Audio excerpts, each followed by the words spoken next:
उसमें सतपाल महाराज जी सेंट्रल में railway minister भी होते थे, तो महाराज जी इसका क्रेडिट क्या आप भी क्रेडिट उन्हें देते? देखिए, जब महाराज सेंटर में रेलवे मिनिस्टर थे, ये तब की योजना नहीं है।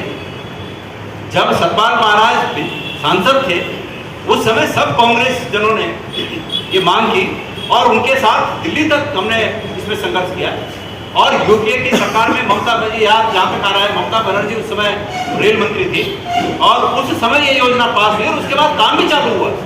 लेकिन आज उसको भी अपने जैसे केदारनाथ में हुआ, केदारनाथ के तमाम पुनर्निर्माण के कार्य जब हरीश रावत जी मुख्यमंत्री थे उनका विशेष उसमें ध्यान था, वो तब शुरू हुआ। लेकिन वहां से उनके नाम का पत्थर हटाकर और लोगों के नामों का पत्थर लगा देते हैं और उस योजना को अपने नाम कर लेते हैं। हमने किया, ये दूसरों के किए हुए कामों पर डाका डालने के समान है। हम इस भावना का विरोध करते हैं कि ये भावना नहीं होनी चाहिए। जिसने जो काम किया अच्छी बात है। अतीत में अटल बिहारी वाजपेयी प्रधानमंत्री रहे, बहुत से अच्छे काम उन्होंने किए और कांग्रेसियों को बोलने में संकोच नहीं होता है कि ये किसी दूसरे वर्ग के प्रधानमंत्री ने काम किया। जो कोई काम करे उसका नाम लिया जाए। गुदियाल साहब, क्या पत्थर लगाने से काम हो जाता है? क्या पत्थर लगाने से आपको चलाने कैसे? अरे भैया, सिर्फ पत्थर नहीं लगाया गया, सिर्फ पत्थर नहीं लगाया, वहां पर काम चालू हुआ। मैं कह तो रहा हूँ, बजट में 40,000 करोड़ रुपए स्वीकृत हुआ, सर्वे शुरू हुआ, काम चालू हुआ। ये जो आपको दिख रहा है ये पिछले 9 साल का काम नहीं है। इसके पीछे तब से लेके आज तक काम बदस्तूर जारी है। और केदारनाथ में आप तो वहां प्रत्यक्षदर्शी भी होंगे, क्या केदारनाथ में सिर्फ पत्थर लगे थे? वहां सिर्फ पत्थर नहीं लगे, काम हुआ, लोगों का विश्वास हुआ। 6 महीने के अंदर यात्रा दोबारा शुरू हुई। कितना मुश्किल रहा होगा उस परिस्थिति में वहां काम करना। आज भी जो लोग वहां काम कर रहे हैं मुश्किल परिस्थिति में काम कर रहे हैं, हम आज भी उनको अप्रिशिएट करते हैं। लेकिन ऐसा नहीं है कि उस समय जो काम हुए उनको पीठ दिखा दी जाए, उनसे आंखें मोड़ दी जाए, उसमें नाम बदल दिए जाए। इस प्रयास का हम विरोध कर रहे हैं। आप लोगों के द्वारा मुद्दे तो उठाए जाते हैं लेकिन उन मुद्दों को निष्कर्ष तक नहीं लेके आया जाता है। उसके पीछे कारण क्या है? उसके पीछे कारण यह है कि सत्ता में वो बैठे हैं ना, गड़बड़ समझते हैं। हम तो तो निष्कर्ष तक इसलिए नहीं पहुंचते कि एक इच्छा विहीन सरकार सत्ता में बैठी है। इतने बार ये पता चल गया कि नौकरियों की परीक्षाएं हो रही हैं, चयन आयोगों में जो परीक्षाएं हो रही हैं उसमें नकल हो रही है। और इच्छा अगर सरकार की होती तो ऐसा कानून और ऐसे स्ट्रिक्ट कर देते कि ये बातें नहीं उठ सकती थी। लेकिन आज भी ये बातें उठ रही हैं। मैं बता तो रहा हूँ, एक फेसबुक चैनल पे 4 पेज का क्वेश्चन बैंक बनाया जाता है और जिनसे नकल करानी है उनको बता दिया जाता है कि वो क्वेश्चन बैंक में से 80% आएंगे क्वेश्चन और उन्हीं में से आए हैं। तो कैसे ये करना किसको है? अब हम, अगर आपके पास कोई आइडिया हो कि भाई हम इसको कर सकते हैं तो बताइए। हमने तो इस प्रदेश की जनता को वादा किया था कि हम एक ईमानदार सरकार देंगे। हमने वादा किया था कि प्रत्येक उस घर को, जिस घर में कोई भी सरकारी सेवा में नहीं होगा, उस घर के एक व्यक्ति को हम सेवाएं वितरित करेंगे, हमने कहा था। लेकिन दुर्भाग्य है कि हम लोगों को विश्वास नहीं दिला पाए। 6%, 6.5% वोट से हम पीछे रह गए। और इसका अर्थ सरकार ये न समझे कि कांग्रेस चूक गई है, कांग्रेस समाप्त हो गई है, कांग्रेस सिर्फ चुनाव हारी है। लेकिन इस प्रदेश की अच्छी खासी जनसंख्या कांग्रेस के साथ है, अच्छा खासा वोटर की संख्या कांग्रेस के साथ है और इसलिए इस संघर्ष को हम जारी रखेंगे। सर, चमोली हादसे को लेकर जो आपने बात कही, उस चमोली हादसे को लेकर उसमें मुख्यमंत्री के द्वारा मजिस्ट्रियल जांच की गई थी, उस पर जांच भी आ चुकी है। आप कांग्रेस क्या चाहती है, किस तरीके की जांच हो? बात सुनिए, उस जांच का क्या करना है? उस जांच में मैंने कल ये समाचार पढ़ा मैंने कि सरकार ने बहुत कठोर कार्रवाई कर दी है। और वो कठोर कार्रवाई क्या है कि उन कंपनियों को ब्लैक लिस्ट कर दिया गया। क्या सरकार इस बात की गारंटी दे सकती है कि वो कंपनियां पूरे हिंदुस्तान में कहीं काम नहीं कर पाएंगी? दे सकती है इस बात की गारंटी? ये तो खाना पूर्ति है, ये तो लोगों की आंखों में धूल झोंकने की बात है। अगर सरकार को कठोर कार्रवाई करनी है, ये सत्य है कि जो जीवन चला गया उस जीवन को वापस नहीं लाया जा सकता। लेकिन सरकार को कठोर कार्रवाई करनी थी तो सरकार को इस प्रदेश में उनकी अगर कोई संपत्ति है उस संपत्ति को जब्त करती, उस संपत्ति को बेचकर जिन्होंने अपनी जानें गंवाई उनको मुआवजा देती, उचित मुआवजा देती और उनके खिलाफ गैर इरादतन हत्या का मुकदमा दर्ज कर दी। तो हम बोलते कि सरकार ने कठोर कार्रवाई की। उन कंपनियों को ब्लैक लिस्ट कर दिया और बथेरे लोग ताली बजा रहे हैं कि सरकार ने कठोर कार्रवाई कर दी। ये तो हमारी तौहीन है, उत्तराखंड के नागरिकों की तौहीन है। सरकार उत्तराखंड के लोगों की इस रूप में तौहीन कर रही है। देखा जाता है कि पक्ष विपक्ष को भी एक चिकित्सा शिक्षा बोर्ड ने जिस तरह की अनुमति की आपने बात की है, आखिर इसमें क्या मैटर है पूरा ये? मैटर भ्रष्टाचार का है। हाथ कंगन को आरसी किया और आप जैसे पढ़े लिखे को फांसी किया, भ्रष्टाचार का मामला है, सिर्फ और सिर्फ भ्रष्टाचार। मतलब भ्रष्टाचार के सिवाय दूसरा कोई डायरेक्शन हो ही नहीं सकता है। सिर्फ और सिर्फ मकसद भ्रष्टाचार है और इसमें भी भ्रष्टाचार की बू आ रही है। मेरा ये कहना है कि अगर धामी जी स्वच्छ और पारदर्शी सरकार देने की बात करते हैं तो क्यों नहीं जांच बिठा देते? मेरी जांच के लिए लिखा गया। आज जो जांच हुई नहीं हुई, मैं पूछता हूँ मेरी भी जांच क्यों नहीं हुई भाई? अगर नहीं हुई तो क्यों नहीं की? करें ना उस जांच को। आज ये कब उठाएंगे उस जांच को? जब कहीं ना कहीं मैं चुनाव लड़ूंगा तब उठाएंगे उस जांच को। ये कुछ नहीं बिगाड़ पाएंगे हमारा। लेकिन मैंने चुनौती दी है उनको कि वो मेरी जांच की धमकी देते, करें मेरी जांच। लेकिन माननीय मुख्यमंत्री जी, ये पूरा प्रदेश आपको देख रहा है, आपने क्यों धनसिंह रावत की जांच नहीं की? क्या आप उससे डरे हुए हैं? उनकी मेहरबानी पे मुख्यमंत्री बने हुए हैं लोग। आम ये चर्चा का विषय है कि ऐसा लगता है कि माननीय मुख्यमंत्री उनकी मेहरबानी पे मुख्यमंत्री बने हुए हैं, इसलिए जांच नहीं उठाते हैं, जांच नहीं करते हैं। मुझे अपनी जांच का बिल्कुल देश मात्र भी डर नहीं है, संदेह नहीं है। करिए, 50 बार मेरी जांच करिए, लेकिन इस प्रदेश के युवाओं को, इस प्रदेश के बेरोजगारों को ठगने का काम बंद करिए। और धनसिंह रावत जी के विभाग में चाहे उच्च शिक्षा, कैसे उनके सब रिश्तेदार उच्च शिक्षा में, वो ओपन यूनिवर्सिटी में बड़े बड़े पदों पर पहुंच गए, इसकी जांच नहीं होनी चाहिए।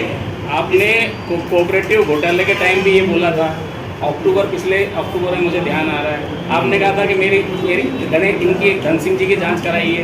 ईकेटीसी में आपके टेन्योर की आपने कहा था कि जब मेरे ऊपर प्रताड़ित करने के लिए मुझे उस पर मुकदमे ये इस तरह जांच इकट्ठे करा रहे हैं। लेकिन फिर आप उसके बाद आपने कहा था कि मैं धरना भी दूंगा सीएम आवास पे, लेकिन उसके बाद फिर आप केवल मेरी बात सुनिए जी। मेरे ये कहने के बाद तत्काल धनसिंह रावत जी ने मेरी जांच के आदेश किए और मेरी जांच के खिलाफ मैं धरने पे बैठूं, ये उचित नहीं था। मैंने सोचा ये मेरी जांच कर ले, पूरा समय दिया, पूरा मैं समय देना चाहता हूँ कि भाई मेरी जांच जो कर बताएं, उस जांच की प्रोग्रेस बताएं कि वो जांच कहाँ तक पहुंची। अक्टूबर पिछले साल से मैं 10 महीने हो गए। मैं आपको वही कहना चाह रहा हूँ कि चूंकि उन्होंने मुझे मेरी जांच का सगुफा छोड़ के इसको इस रूप में डालना चाहा कि गणेश गोदियाल अपनी जांच के विरोध में धरने पे बैठ रहा है। मैं ये नहीं चाहता था कि मैं अपनी जांच के विरोध में धरने पे बैठा हुआ दिखूं, इसलिए मैंने मुख्यमंत्री की आवाज, अभी क्या मेरे लिए बंद थोड़ी है वो रास्ता, मैं चुपचाप किसी दिन जाके बैठूंगा। अगर मुख्यमंत्री जी यही चाहते हैं, एक मिनट, अगर मुख्यमंत्री जी यही चाहते हैं कि वो धनसिंह रावत की जांच तब करेंगे जब मैं धरने पे बैठूंगा, तो मैं आज ही धरने पे बैठ जाता हूँ, मुझे कोई दिक्कत नहीं है। लेकिन सवाल ये है कि वो मेरी जांच कर रहे हैं, मेरी जांच करें। लेकिन चूंकि एक करप्ट व्यक्ति की इसलिए कारोबार चल रहा है कि उनके ऊपर कोई अंकुश नहीं है और मुख्यमंत्री जी डरे हुए हैं, तो एक प्रदेश मैं समझता हूँ कि डरा हुआ मुख्यमंत्री स्वीकार करेगा या नहीं करेगा, ये लोगों की चिंतन का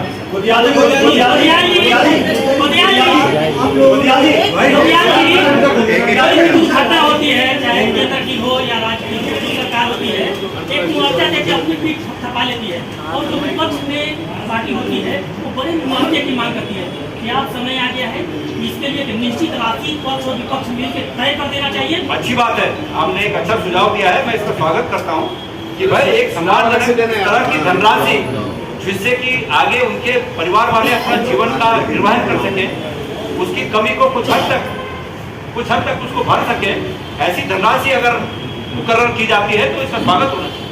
गोदिया जी, एक सवाल, अंकिता भंडारी हत्याकांड को लेकर के आपके प्रदेश अध्यक्ष का एक बयान बहुत चर्चाओं में है, बीजेपी उसको लेकर मुखर भी है, आपकी पार्टी के भीतर से लोग, आपका स्टैंड क्या है? नहीं, और इसमें एक बार गोदिया जी, आपका स्टैंड एक मिनट, जो में शादी नोटिस जारी हुआ उस पर क्या स्टैंड है?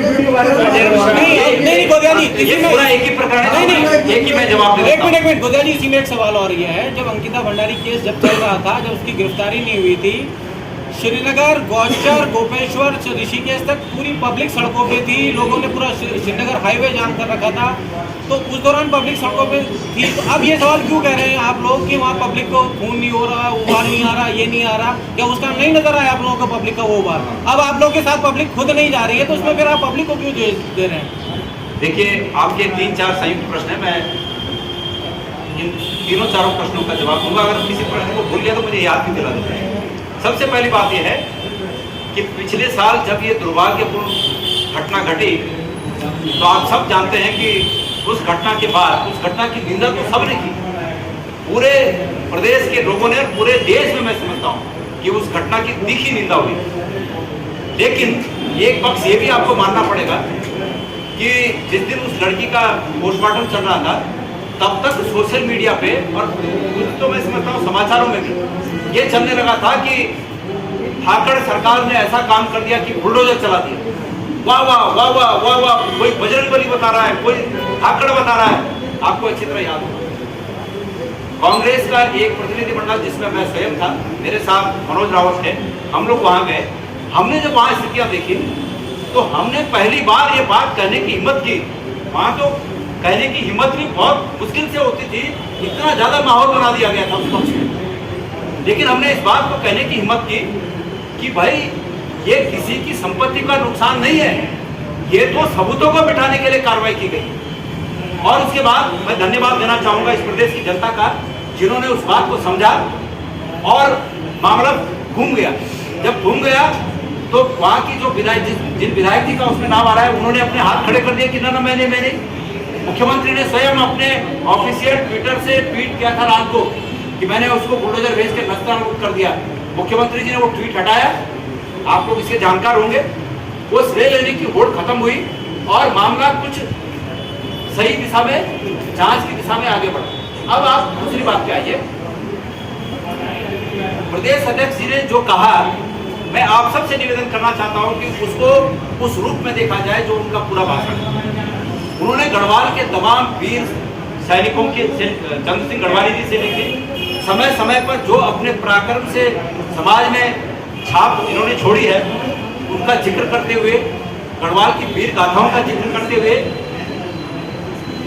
जो बात कही, उनका मकसद ये था कि आज इस मामले में सबको आगे आना चाहिए।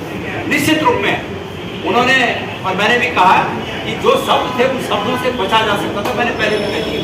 और उन्होंने, चूंकि उन्होंने अब स्वयं इसके लिए खेद व्यक्त किया है, तो मैं समझता हूँ कि इस बात को यहीं पर समाप्त किया जाना चाहिए। जो आपने एक अनुशासन की कार्रवाई, हाँ, ये उससे जुड़ा मुद्दा है।